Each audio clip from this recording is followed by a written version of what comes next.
اب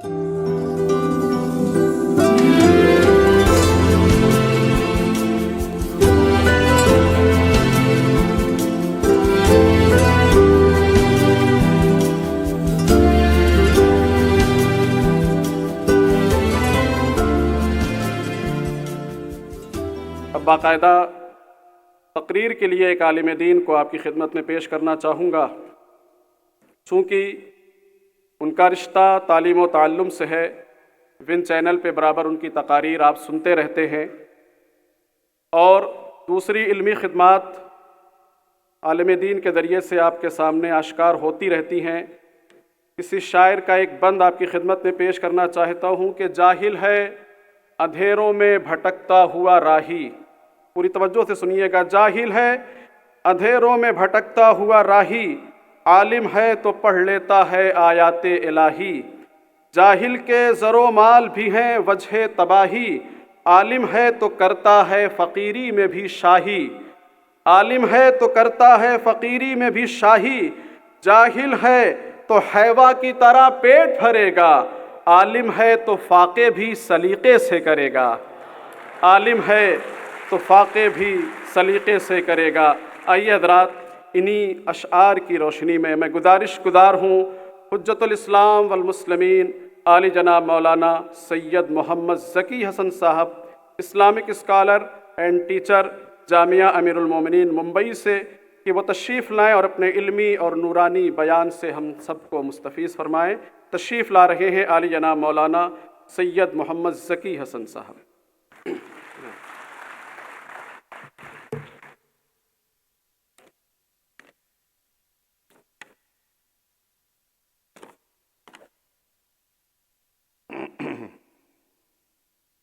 معزز صدر جلسہ اور تمام مہمانان گرامی قدر، تمام اس یونیورسٹی کے اساتذہ اور طلاب کرام، السلام علیکم ورحمۃ اللہ وبرکاتہ۔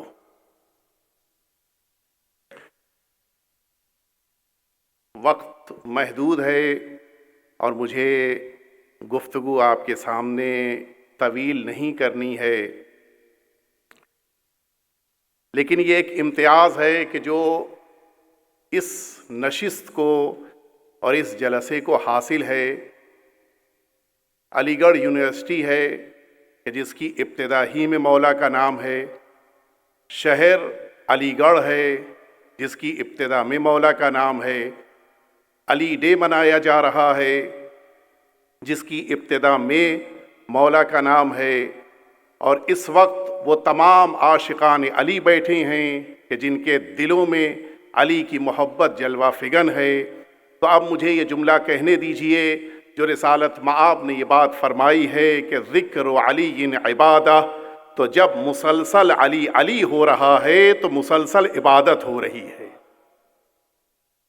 اور شاید یہ 72واں جلسہ جو آپ کے درمیان علی ڈے کے عنوان سے منعقد ہو رہا ہے، شاید کربلا بھی ہم سے یہی چاہ رہی ہے کہ ہم سب علی علی کریں۔ میں آپ کی خدمت میں زیادہ وقت نہ لیتے ہوئے صرف 3 باتیں عرض کرنا چاہوں گا۔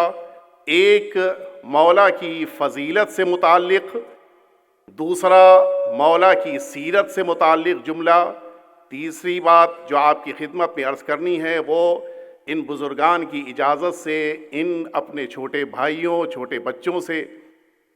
یہ تینوں باتیں اس لیے ضروری ہیں کہ اگر فضائل نہ بیان کیے جائیں تو عقیدہ صحیح نہیں ہوگا، اگر سیرت بیان نہ کی جائے تو عمل صحیح نہیں ہوگا، اگر اپنے جوانوں سے، بھائیوں سے، بچوں سے گفتگو نہ کی جائے تو اخلاق نہیں سنورے گا، اور اگر یہ تینوں جمع نہیں ہو تو انسان کامل نہیں ہوگا۔ میں یہ تینوں باتیں اس لیے پیش کرنے کی جسارت کر رہا ہوں تاکہ ہم سبھی مل کر امیر المؤمنین کی سیرت پر عمل پیرا ہوتے ہوئے خود کو انسان کامل بنا سکیں۔ آئیے میں آپ کو لے کے چلوں کائنات میں واحد شخصیت اور اکیلی شخصیت حضور ختمی مرتبت حضرت محمد مصطفیٰ، اللہم صلی علی محمد، آپ کی وہ ذات گرامی قدر کہ جنہوں نے اس کائنات کو نہ صرف یہ کہ علم کی روشنی دیا بلکہ انسانوں کو نجات کا ذریعہ، نجات کا راستہ دکھایا۔ آپ کی حیات طیبہ میں کچھ ایسی شخصیتیں نمایاں طور پر سامنے آئیں کہ جنہوں نے حضور اکرم سے نہ صرف یہ کہ درس لیا، حضور اکرم سے سیکھا، بلکہ رسالت مآب کے نقش قدم پر چلتے ہوئے جو اللہ نے فضیلت دی تھی اس بنا پر سرکار رسالت مآب کا نفس قرار پائے، اور وہ ذات ہے سرکار امیر المؤمنین حضرت علی ابن ابی طالب علیہ السلام کی۔ اللہم صلی اللہ علیہ۔ میں اصل موضوع تک آپ کو لے کے آ گیا۔ دنیا میں جتنے افراد بھی آپ نے دیکھے ہوں گے ان افراد میں کوئی نہ کوئی ایک خاصیت ضرور ہوتی ہے، لیکن بالکل اس کے سامنے آنے والی صفت سے وہ خود کو دور کر لیتے ہیں خود بخود۔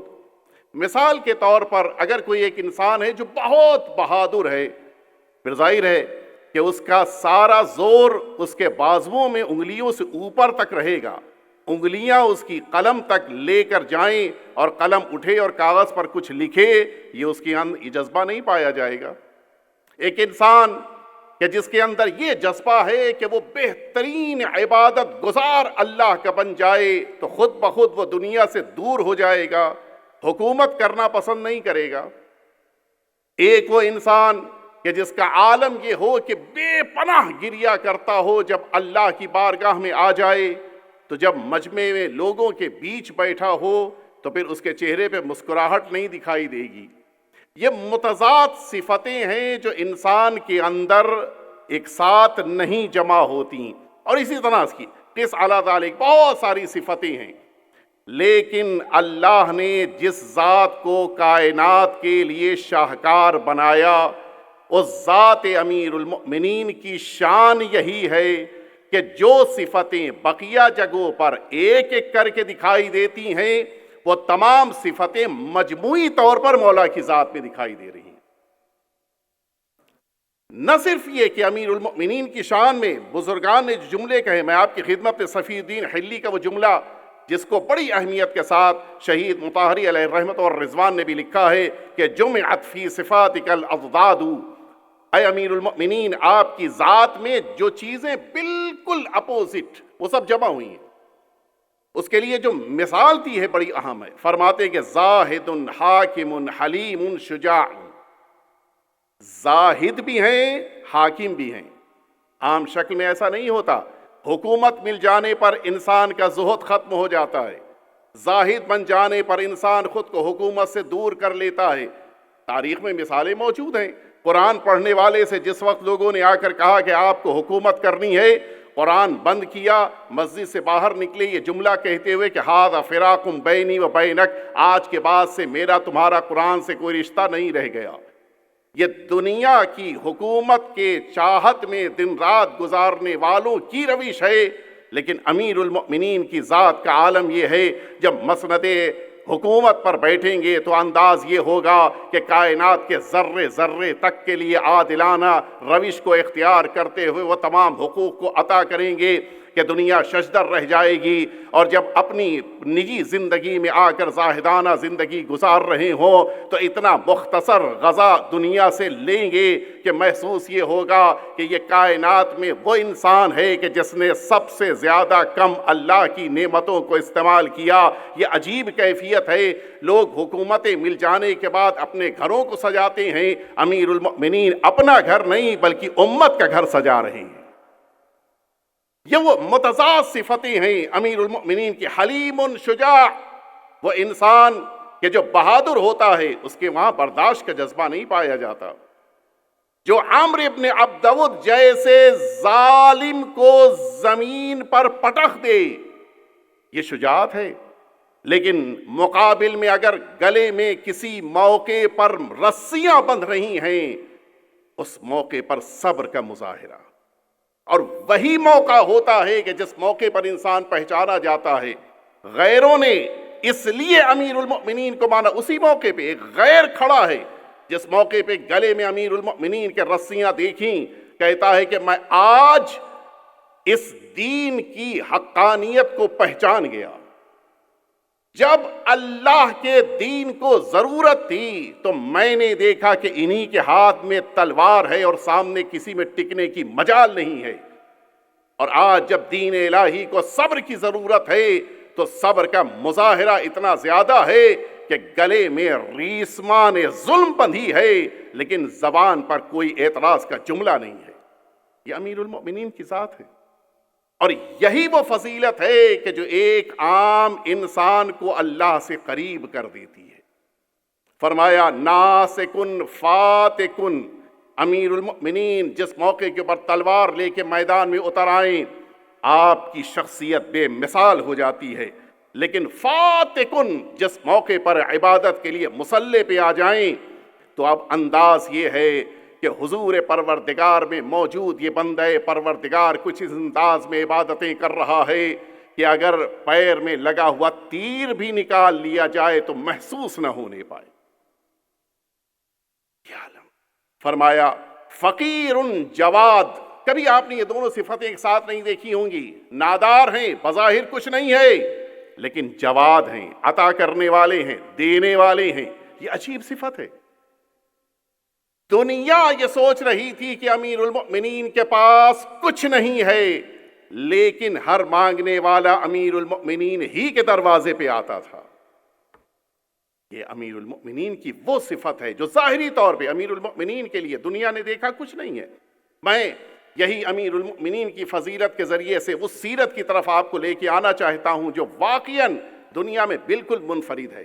بس یہیں سے میں دوسرے مرحلے کی طرف آپ کو لے کے آ گیا۔ سرکار امیر المؤمنین کی یہ صفت واقعاً منفرد ہے۔ دنیا حکومت مل جانے کے بعد، اقتدار مل جانے کے بعد، اختیارات مل جانے کے بعد سب سے پہلے انہیں خاموش کرتی ہے جنہوں نے ووٹ نہیں دیا۔ ایک میجورٹی ہوتی ہے، مقابل میں مائنورٹی ہوتی ہے، اور اس مائنورٹی میں دونوں طرح کے افراد ہوتے ہیں، لیکن یہ عجیب انفرادیت ہے۔ سرکار امیر المؤمنین کے دست مبارک پر بیعت کی ہے پوری امت نے، لیکن ان کے باوجود امیر المؤمنین کی روش کا عالم یہ ہے، انداز یہ ہے کہ جتنا خیال اپنوں کا کیا ہے، جتنا خیال میجورٹی کا کیا ہے، اتنا ہی خیال، بلکہ میں ایک لفظ کہوں آپ بزرگان کی اجازت سے کہ اپنوں سے زیادہ، میجورٹی سے زیادہ مائنورٹی کا خیال کیا ہے، اکثریت سے زیادہ اقلیت کا خیال کیا۔ یہ بہت بڑی صفت ہے۔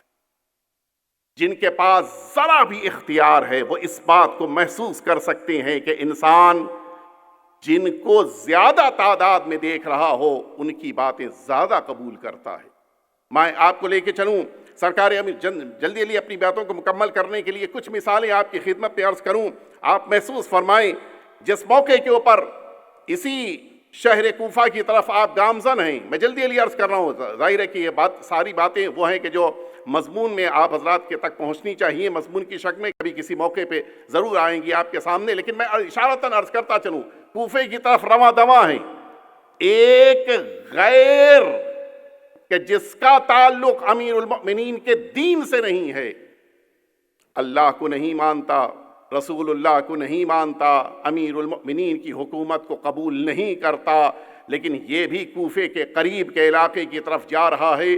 کچھ فاصلے تک امیر المؤمنین کا ساتھ رہا، جیسے ہی کوفہ کا راستہ بدل رہا تھا، دوسری طرف جا رہا تھا، وہ اپنی سمت جانا اس کو ہے اور امیر المؤمنین کو کوفے کی طرف آنا ہے، لیکن کچھ دور تک اس کا ساتھ دیتے ہوئے جب امیر المؤمنین آگے بڑھے، اس نے گھبرا کے کہا اے اللہ کے بندے کیا راستہ بھٹک گئے؟ کہا میں راستہ نہیں بھٹکا ہوں، بلکہ جو اتنی دیر تک میں تمہارے ساتھ رہا اس کا اخلاقی تقاضا یہ ہے کہ میں کچھ دور تک تمہیں پہنچانے جاؤں، یہ اسلام کی تعلیم کے اوپر میں عمل پیرا ہونے کے لیے تمہارے ساتھ آیا ہوں، جو حاکم ہوتا ہے وہ مصروف ہوتا ہے، جو حاکم ہوتا ہے اس کے پاس سب سے زیادہ کم وقت ہوتا ہے، ساری مصروفیتوں کے باوجود ایک غیر کو اس کے گھر تک پہنچانے کے لیے کچھ دور تک اس کے جانے کا جذبہ یہ امیر المؤمنین کی بارگاہ سے ہم سبھی کو یہ درس دے رہا ہے۔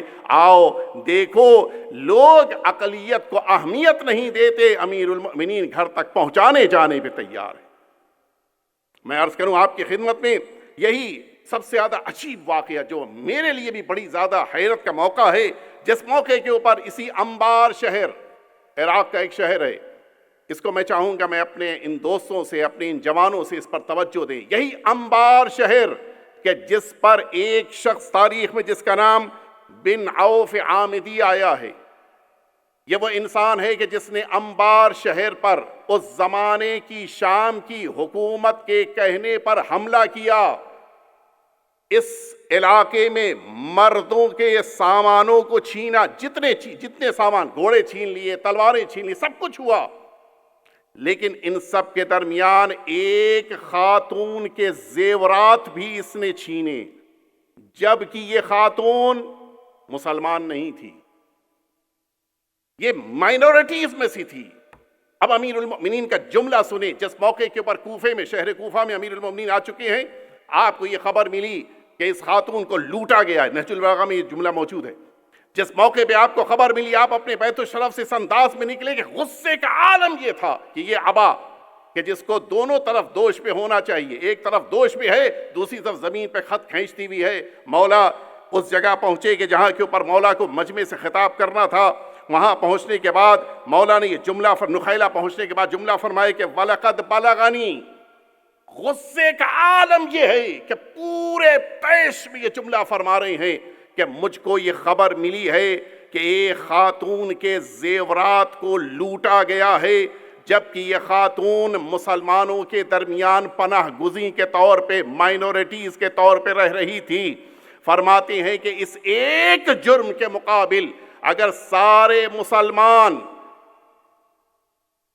نہ صرف یہ کہ گریہ کریں، بلکہ یہ سارے مسلمان موت کی آغوش میں چلے جائیں، تب بھی اس ظلم کی تلافی نہیں ہو سکتی۔ عجیب ہے، یہ ہے امیر المؤمنین کی سیرت۔ مائنورٹیز میں اگر ایک پر بھی ظلم ہوا ہے، امیر المؤمنین کو برداشت نہیں ہوا۔ مولا جس موقع کے اوپر البتہ یہ حکومت امیر المؤمنین سے قبل کا واقعہ ہے، لیکن سیرت امیر المؤمنین میں شامل ہے۔ آپ نے ایک یہودی کو دیکھا کہ جو بوڑھا ہو چکا ہے، لوگوں سے مانگ رہا ہے، پیسہ مانگ رہا ہے۔ کیوں؟ جب میں جوان تھا تو میں لوگوں کی خدمت کرتا تھا، رقم لیتا تھا، گھر چلتا تھا، اب میں بوڑھا ہو چکا ہوں۔ مولا نے اسی موقع پر سفارش کی حکومت سے کہ یہ کل تک ہم سب کی خدمت کر رہا تھا، اب بوڑھا ہو گیا ہے، اس لائق نہیں ہے کہ خدمت کرے، اس کی پینشن کو بیت المال سے ادا کیا جائے۔ یہ جو پینشن کا کانسیپٹ آج ہے، یہ امیر المؤمنین نے اپنے زمانے میں شروع کیا تھا۔ میں بس ایک جملہ کہہ کے اگلے مرحلے تک آپ کو لے کے آ جاؤں۔ آج حکومتیں پریشان ہوتی ہیں کہ ان جیل میں رہنے والوں کے ساتھ کیا سلوک کیا جائے۔ یہ بزرگان موجود ہیں، یہ مجھ سے بہتر جانتے ہیں۔ امیر المؤمنین نے سب سے پہلے جیل کا نظام شروع کیا ہے، 2 جیل قائم کیے تھے اس شہر کوفہ میں۔ تعجب ہوگا، ایک ظالم، میں نام نہیں لینا چاہتا، جس موقع کے اوپر دنیا سے گیا ہے، 3 لاکھ قیدی اس کے جیل خانے میں موجود تھے۔ امیر المؤمنین 3 بڑی جنگیں اور چھوٹی موٹی بہت سی جنگیں ہوئی ہیں 4.5 سال کے عرصے میں۔ امیر المؤمنین جب دنیا سے رخصت ہو رہے ہیں، اس قید خانے میں نہ جانے کتنے قیدی ہونے چاہیے تھے جو امیر المؤمنین کے دشمن تھے، انہیں ڈالنا چاہیے تھا، نہیں۔ 2 قید خانے قائم کیے تھے امیر المؤمنین نے۔ شہادت کے بعد صرف 1 قیدی تھا، جہاں مقابل میں 3 لاکھ قیدی، یہاں 1 قیدی۔ یہ ہے سیرت امیر المؤمنین۔ اور ہوتا کیا تھا؟ وہ آتا تھا ظالم بن کے، کسی کا سامان لوٹ لیا، کسی کی عزت پہ حملہ کر دیا، ناموس پہ حملہ ہو گیا، اور جب وہ امیر المؤمنین کے قید خانے سے آزاد ہو کے باہر نکلتا تھا وہ قوم کا مصلح بن کے نکلتا تھا. یہ ہے امیر المؤمنین کی سیرت. اور میں اگلے مرحلے تک آپ کو لے کے آ جاؤں، بس یہیں سے اب ہماری ذمہ داری شروع ہوتی ہے.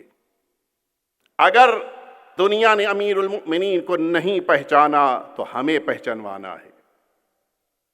یہ سب سے بڑا سرمایہ ہے کہ یہ قوم امیر المؤمنین کی سیرت کو دنیا کے سامنے پیش کرے. میں اپنے جوانوں سے، اپنے بچوں سے، اپنے بھائیوں سے اس لیے یہ جملہ کہہ رہا ہوں کہ ظاہر ہے کہ ان سب کی بڑی ذمہ داری ہے. بقیہ نے صرف علم لیا ہے، لیکن ان جوانوں کی ذمہ داری ہے کہ اس لیے ہوئے علم کو قوم تک پہنچائیں. یہ روشنی جو دلوں تک پہنچ رہی ہے، یہ اگر پورے سماج تک پہنچ جائے تو نہ جانے کتنی برائیوں سے سماج پاک ہو جائے گا. ہم نے امیر المؤمنین کو ابھی نہ پہچانا نہ پہچنوایا. ہم نے امیر المؤمنین کی ذات کو صرف اس طرح سے پیش کیا کہ وہ ایک شخصیت تھے. نہیں، امیر المؤمنین صرف ایک ذات کا نام نہیں ہے، امیر المؤمنین ایک فکر کا نام ہے. اور اگر یہ فکر عام ہو جائے تو آپ یقین جانیں ہمارا ملک بھی آگے بڑھے گا، دنیا بھی ترقی کرے گی. وہ 4.5 سال کی حکومت تھی امیر المؤمنین کی شہر کوفہ میں، جس میں کوئی بھوکا نہیں سویا، جس میں کسی بے گھر کو ایسا نہیں ہوا کہ اس کو کچھ ہی دنوں کے بعد گھر نہ مل گیا ہو. کوئی ایسا نہیں تھا کہ جس کو شادی کے لیے اسباب نہ فراہم ہو پا رہے ہوں، شادی کے اس کے اسباب نہ فراہم کیے گئے. کیوں؟ حکومت اسی کا نام ہے جو ضرورت مند ہے ان کی ضرورتوں کو پورا کر دینا. اور عالم یہ ہے کہ اگر اپنا بھی آ جائے، سگا بھائی مانگنے کے لیے آیا ہے، کہ نہیں، جتنا سب کو بیت المال سے ملا ہے تمہیں بھی ملے گا. کیوں؟ عادلانہ حکومت کا یہی تقاضا ہوتا ہے. بس میں نے اپنی بات کو ختم کر دیا. حقیقت یہ ہے کہ یہ علی ڈے اور خود اس علی ڈے میں شرکت کرنا یہ خود ایک عظیم انسان کے لیے سعادت ہے.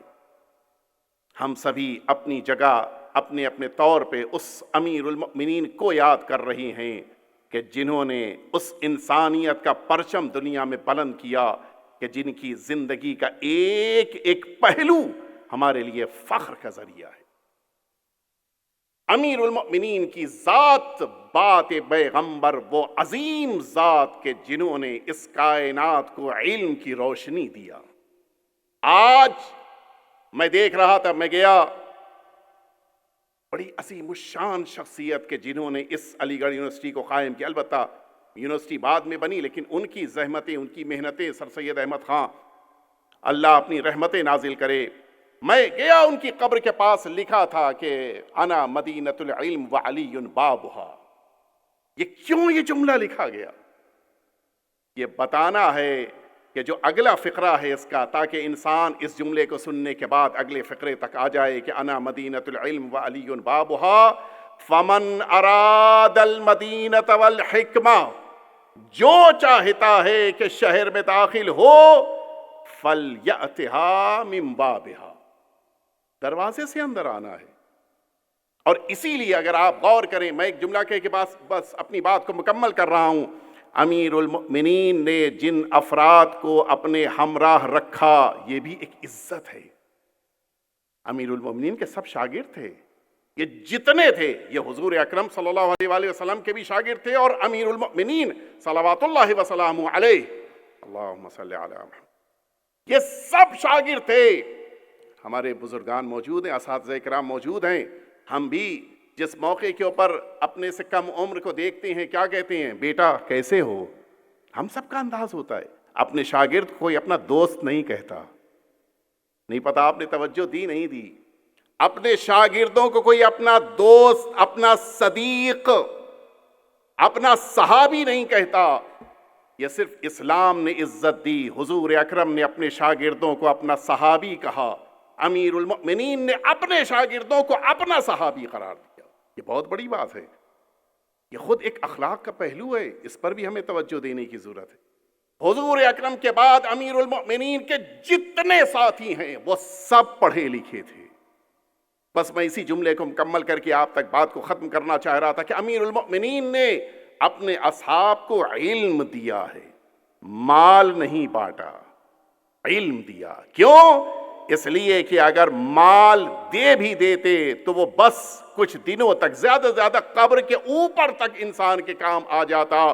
یہ علم ہے جو انسان کے قبر میں بھی نور بن جاتا ہے، یہ علم ہے جو برزخ کی بھی روشنی بن جاتا ہے، یہ علم ہے کہ جو ایک اگر شمع روشن ہو جائے تو نور میں اضافہ ہوتا ہے۔ اگر ہم سبھی نے اپنی اپنی جگہ پر اس علم کو دنیا تک پھیلایا، نتیجہ یہ ہوگا کہ جتنی شمعیں بڑھتی جائیں گی روشنی بڑھتی جائے گی، ظلمتیں گھٹتی جائیں گی، اور جب ظلمت گھٹتی ہے تو ظلم بھی مٹتا جاتا ہے۔ وصلی اللہ علی سیدنا محمد وآلہ الطیبین الطاہرین۔